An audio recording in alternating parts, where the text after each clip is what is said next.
Bonjour à tous, nous voici réunis pour une rapide présentation de l'étoile de progression et plus spécifiquement les étoiles pour les parents, les enfants et les jeunes.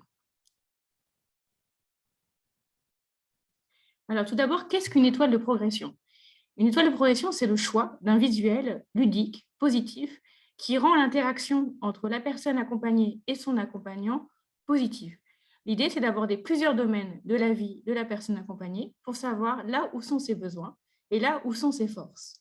Chaque étoile s'adapte au public cible qui est accompagné. Donc là, vous voyez à gauche une étoile dédiée aux parents et à droite une étoile pour les enfants.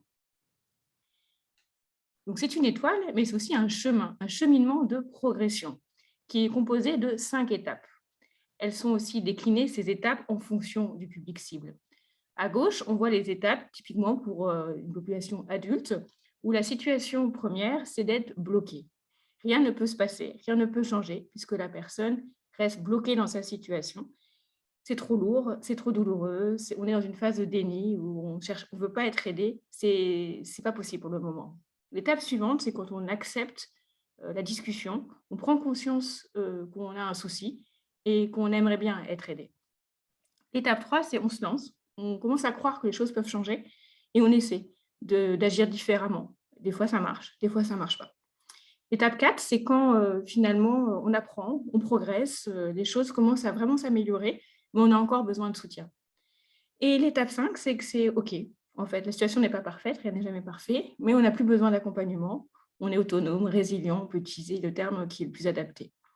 Vous voyez à droite, c'est le même cheminement, mais pour des enfants, avec une illustration, avec un petit martien qui, au début, a sa fusée cassée et il est triste et on ne peut rien y faire. Et puis après, voilà, il accepte qu'on vienne l'aider.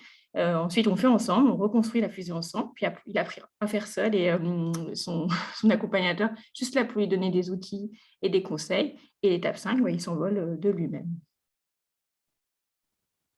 Alors concrètement, l'étoile se complète à minima 2 fois, parce que l'idée, c'est d'avoir une photo de départ et une photo d'arrivée et de voir comment la situation a évolué. Quel est le chemin parcouru? Bien entendu, l'étoile peut être passée plus de fois si on accompagne assez longuement, les bénéficiaires ou si on veut avoir des photos intermédiaires qui montrent plus finement, l'ensemble des hauts et des bas parcourus par la personne. Ça permet donc un dialogue, c'est vraiment entre la personne accompagnée et son accompagnateur. Il n'y a pas de tiers évaluateur. L'idée, c'est que le dialogue en lui-même a toute sa valeur et en croisant les 2 subjectivités, on arrive à un positionnement objectif. Donc ça permet à faire un point sur la situation et aussi de faire émerger des pistes d'action, puisque quand on discute sur ce qui ne va pas ou ce qui va bien, on fait aussi émerger des envies d'action et donc dans le document qui est renseigné, le dos est dédié à le fait de pouvoir écrire des actions concrètes qu'on a envie de mener ensemble. Alors voici une petite prise de recul sur les grands principes de l'étoile de progression. Donc c'est un outil multidimensionnel. On ne va pas regarder que les problèmes, on va aussi regarder ce qui fonctionne bien et on va aussi valoriser les progrès. On va aussi accepter parfois des dégradations de situation. L'idée, c'est d'avoir une vision d'ensemble de ce qui se passe, de ce qui se joue dans la vie de la personne accompagnée. Donc, c'est un outil qui va soutenir le changement. Rien qu'en explicitant les étapes du changement, ça peut créer des déclencheurs chez la personne accompagnée qui va mieux comprendre là où elle est et où elle peut aller. Et ça permet ensuite la mesure, vous l'aurez compris. Et ce qui est important à retenir, c'est que ça place vraiment l'expression des bénéficiaires au cœur de la démarche. C'est leur outil, c'est pour eux. L'idée, c'est qu'ils puissent dire ce qu'ils vivent, ce qu'ils ressentent, là où ils en sont, et qu'on les accompagne pour qu'eux-mêmes choisissent ce qu'ils ont envie de faire et là où ils ont envie d'arriver. Voilà, et l'accompagnateur a plutôt un rôle maïeutique dans l'usage de l'outil d'étoile de progression. Donc, on voit 3 objectifs. Un, c'est rendre vraiment les personnes davantage actrices de leur parcours et les aider à avoir des clés pour évoluer. C'est aider les équipes à avoir un outil partagé au sein d'une équipe sur laquelle ils peuvent discuter, notamment de situations qu'ils rencontrent avec les personnes accompagnées en disant bah, la personne est à ce niveau-là, sur cette branche-là, comment on pourrait faire autrement, comment je peux l'aider à cheminer. Et ça permet aussi de produire des données, des statistiques qui renseignent sur les changements vécus par les personnes. Justement, les données issues des étoiles, un logiciel est disponible. Aujourd'hui, il est en anglais. Il sera en français à partir de septembre, qui permet la saisie, la conservation et le traitement automatique des données dans le respect des principes RGPD. Il y a une grande vigilance sur ce point-là. Et donc, ensuite, on peut produire un certain nombre de statistiques sur les situations de départ des personnes accompagnées, leur situation 6 mois après, 1 an après, 18 mois après, et voir qu'est-ce qui progresse, qu'est-ce qui est stable, qu'est-ce qui régresse, les moyennes d'évolution, faire des filtres en fonction de caractéristiques des populations. Une fois qu'on a le jeu de données, on peut effectivement, entre guillemets, s'amuser et regarder ce qu'elles nous disent. En sachant que les données ne parlent pas d'elles-mêmes, ensuite, il y a tout un travail d'interprétation à conduire. D'où vient cet outil? Alors, il est à la fois validé par l'expérience et la recherche. Par l'expérience, puisque l'outil, chaque étoile, c'est 1 an de construction avec des acteurs de terrain. Et comme j'ai évoqué tout à l'heure, il y a 40 versions d'étoiles qui existent. Donc, les équipes en Angleterre, conceptrices de l'outil, Triangle Consulting, sont très expérimentées dans la conception des étoiles et la manière d'embarquer des équipes, des bénéficiaires, des partenaires sur le terrain pour co-construire ces étoiles. Ensuite, des études de cas sont réalisées régulièrement pour voir comment ça se passe concrètement et il y a des améliorations des versions d'étoiles régulièrement. Il y a aussi une chercheuse au sein de Triangle Consulting qui est là pour travailler elle-même sur les outils et les données et travailler aussi en collaboration avec des laboratoires qui le souhaiteraient pour voir comment l'outil fait ses preuves en termes d'outils de travail pour les équipes et aussi comme outil de mesure du changement. Alors, plus spécifiquement, c'est l'objet du webinaire, c'est de vous présenter les étoiles pour les familles, pour les enfants, pour les jeunes. Donc, vous voyez, il y a 5 étoiles qui s'adressent plus spécifiquement aux parents. Il y a l'étoile des familles plus, qui est l'étoile, on va dire, un peu standard pour l'accompagnement à la parentalité. Je vous la montre plus en détail juste après. Ensuite, des étoiles plus particulières. Une, quand les parents sont en situation conflictuelle, qui pourrait être utilisée notamment dans des programmes de médiation entre les parents. Il y a aussi 2 étoiles pour les nouveaux parents, donc soit le couple de parents, soit la mère, avec la préparation lors de la grossesse et les premiers mois d'accueil et d'accompagnement du développement de l'enfant et du lien entre les parents et l'enfant. Et il y a une étoile aussi pour les parents qui seraient confrontés à une maladie grave de leur enfant. Pour les enfants et les jeunes, donc en fait, vous avez, en fonction des âges et en fonction des situations rencontrées par les jeunes, un certain nombre d'étoiles. Donc, mon étoile, c'est pour les enfants qui relèvent de situations familiales, on va dire, complexes, notamment dans la protection de l'enfance. L'étoile filante, elle est un peu plus ludique sur le développement de savoir-être, de savoir-faire plus extrascolaire pour l'enfant. Et ensuite, on a des étoiles plus particulièrement créées pour les enfants en situation de handicap moteur, des jeunes confrontés à des problématiques de santé mentale, ou l'étoile du jeune majeur, par exemple, pour les jeunes qui sortent du système de protection de l'enfance et qui doivent construire leur vie d'adulte. Alors, l'étoile des familles plus, donc c'est une illustration, on a 10 domaines clés sur lesquels des parents peuvent rencontrer des besoins dans leur rôle de parents, justement.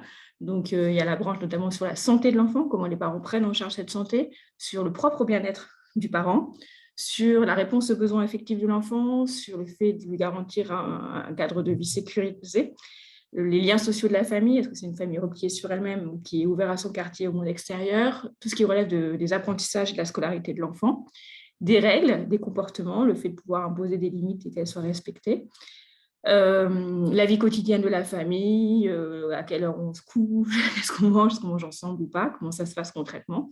Ensuite, tout ce qui relève de la situation financière et matérielle de la famille, dans lesquelles on inclut les problématiques de logement et les situations professionnelles du ou des parents qui peuvent aussi impacter le parent en tant que parent s'il est en insertion professionnelle, par exemple, s'il y a des enjeux sur ce point-là, qui est une zone de difficulté. On retrouve les 5 étapes de changement que je vous ai présentées tout à l'heure, qui se subdivisent en sous-échelons. Donc là, on est une étoile avec 10 échelons de progression. Mon étoile, ça va être le miroir de l'étoile des familles plus pour l'enfant. Qu'est-ce qu'il en pense, l'enfant, de tout ça? Voilà, c'est lui donner un espace pour recueillir sa voix, en tant qu'enfant ou jeune, qui à la fois a besoin d'un cadre qui lui permet son épanouissement. Donc ça va être les 4 branches de droite, où ça relève plus de la responsabilité des adultes qui l'entourent. Donc, comment on prend en charge sa santé, sa sécurité, est-ce qu'il reçoit l'affection, l'attention dont il a besoin, et comment ça se passe dans son lieu de vie.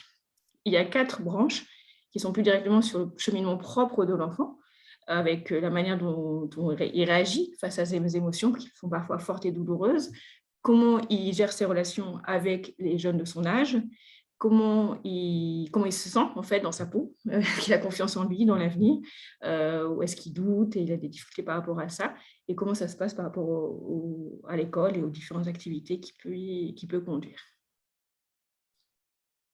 Donc là, on est sur 5 étapes du changement.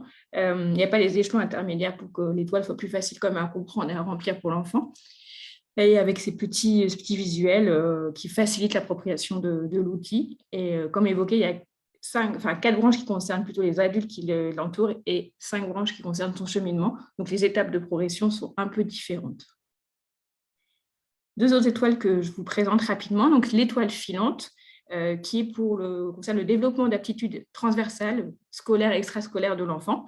Donc, on est sur 6 dimensions. Dans quelle mesure l'enfant s'implique dans ses activités, se sent concerné par ce qu'il fait, dans quelle mesure il s'engage aussi par rapport aux autres, il est dans une posture de solidarité, de soutien aux autres, dans quelle mesure il se fait confiance, il développe ses propres capacités aussi de résilience, etc. Quel rapport il a aux apprentissages, au développement de ses connaissances? Est-ce qu'il fait des efforts par rapport au travail scolaire, par exemple, ou d'autres activités qui lui sont proposées? Est-ce qu'il est entouré? Il peut compter sur d'autres? Il sait compter sur d'autres pour l'aider dans son parcours? Et tout ce qui concerne ses capacités d'expression, de pouvoir parler et être compris lorsqu'il s'exprime. L'étoile des jeunes, c'est un peu un continuum. Un peu plus tard, on est plutôt sur des jeunes qui vont comme 14-16 ans, on peut utiliser l'étoile jusqu'à 24-26 ans si nécessaire. C'est comment le jeune se situe dans la société. Est-ce qu'il a des intérêts, des activités? Est-ce qu'il se projette vers un avenir auquel quelque chose l'attend? Ou est-ce qu'il se dit que finalement, il n'y a pas grand-chose demain pour lui, et on voit qu'en ce moment, on est dans un environnement assez anxiogène pour les jeunes. Donc, comment il vit tout ça, ce rapport à l'avenir? Comment il prend soin de lui-même en termes de santé et bien-être? Quels sont ses souhaits et son parcours d'études, de formation et d'accès vers l'emploi? Est-ce qu'il a quelque chose de précis en tête? Est-ce qu'il avance dans ses choix? Est-ce que c'est flou? Voilà, c'est des choses qu'on aborde ici. Ensuite, il y a la communication, mais plus interpersonnelle, comment il s'exprime, comme dans l'étoile précédente, mais aussi comment il est à l'écoute des autres. Et tout ce qui concerne le discernement et les comportements, derrière, c'est les conduites à risque, c'est ce rapport aux drogues, à l'alcool, par exemple, la sécurité routière, s'il commence à avoir le permis et prendre la route, comment il se comporte par rapport à ce qui lui est offert aussi en termes de prise de risque et de discernement pour ne pas se mettre dans des situations dangereuses. Et pour ces 2 étoiles, donc l'étoile filante et l'étoile des jeunes, donc on a 5 étapes de changement, c'est les mêmes visuels là, pour l'étoile des jeunes. Après, les étapes sont formulées un peu différemment pour être dans une dynamique aussi d'encouragement et positive. Donc la situation est bloquée, ensuite le jeune y pense, se lance, y est presque et s'accomplit. Voilà. C'est ce qu'on lui souhaite. Alors, si vous souhaitez mettre en place l'étoile de progression, il y a 3 possibilités. Premièrement, c'est d'expérimenter. Donc, vous avez besoin de tester l'outil. Vous n'êtes pas sûr encore de sa pertinence par rapport à votre contexte et où vous souhaitez embarquer progressivement les équipes avant de passer à un déploiement plus large. En ce qui concerne le déploiement, c'est effectivement, si vous avez déjà fait une expérimentation qui a fait ses preuves, comment on s'organise pour que ça s'implémente, ça se déploie plus largement dans l'organisation et plus durablement, ou c'est que vous souhaitez directement déployer l'outil puisque vous êtes déjà convaincu de sa pertinence et que c'est un bon moment pour votre équipe. Ensuite, la troisième modalité, c'est des approfondissements. C'est soit vous avez testé, expérimenté, déployé l'outil il y a quelques années et vous voulez vous relancer, créer une dynamique avec des modules de formation, soit voilà, c'est au long cours, il y a des besoins qui émergent pour les responsables, par exemple d'activités de secteur, pour certains intervenants sociaux, et on a des modules sur mesure à proposer. L'expérimentation ou le déploiement peut se faire de manière individualisée, chaque organisation accompagnée en propre, ou de manière collective. Par exemple, si vous êtes membre d'une fédération ou d'un réseau, on peut accompagner plusieurs structures en même temps. Le calendrier d'une expérimentation, donc si vous vous lancez avec nous, il y a des étapes types qui durent de 6 à 9 mois. Donc, premièrement, on échange avec vous sur votre contexte. On essaie d'identifier si c'est effectivement pertinent d'utiliser l'étoile ou non, et quelle étoile, parce que comme vous l'avez vu, il y a différentes versions. Ensuite, il y a une journée de formation obligatoire pour les intervenants et, si possible, leurs responsables, ce qui permet à chacun d'être prêt pour le premier passage de l'étoile avec un certain nombre de personnes accompagnées. On fait un retour d'expérience, on répond aux questions qui ont été soulevées par la première mise en pratique. Quelques semaines, quelques mois après, il y a un deuxième passage aux étoiles avec les mêmes personnes pour voir si on constate déjà des évolutions, des changements. On consolide les données, on fait une première analyse des résultats et ensuite on fait un bilan de l'expérimentation. On voit si c'est positif ou pas et comment on peut intégrer plus durablement l'outil dans la structure. Pour utiliser l'outil, il y a 2 conditions d'utilisation qui sont des garantes de la qualité. Il y a certainement peut-être vu d'autres déclinaisons d'étoiles de progression, mais qui ne sont pas sous licence. Donc faites attention, il y a vraiment les outils validés par l'expérience et la recherche dans le cadre d'une formation qui a été rodée et qui a fait ses preuves, et d'autres outils qui ressemblent mais qui ne sont pas des étoiles de progression. Donc c'est très important le système de licence. Quand vous êtes sûr d'avoir les bonnes versions, les dernières versions à jour, et aussi d'avoir notre accompagnement qui prend la forme d'un suivi semestriel au démarrage, puis annuel. Vous intégrez aussi une communauté d'utilisateurs qu'on anime pour vous permettre de garder une dynamique vraiment vivante, puisque quand on met en place un nouvel outil et qu'on est par exemple le référent, l'ambassadeur de son outil dans l'organisation, parfois on peut se sentir un petit peu seul. Donc on s'assure que voilà, il y a des gens pour vous, ils répondent à vos questions, vous soutenir dans le déploiement que vous devez mener au sein de vos organisations. Et vous avez effectivement accès à l'outil en ligne, Star Online, à partir de septembre. Et la deuxième condition garante de la qualité d'utilisation d'outils, c'est la formation, un minima une formation d'une journée qui est proposée. Et ensuite, si besoin, on peut faire des accompagnements et des formations sur mesure. Alors là, il n'y a pas de questions puisque c'est un webinaire fermé, mais on est vraiment preneur de toutes vos questions. Vous pouvez nous contacter à contact@étoile-progression.com et on est à votre disposition pour travailler sur votre contexte et les questions que vous auriez à nous poser. Merci de votre attention.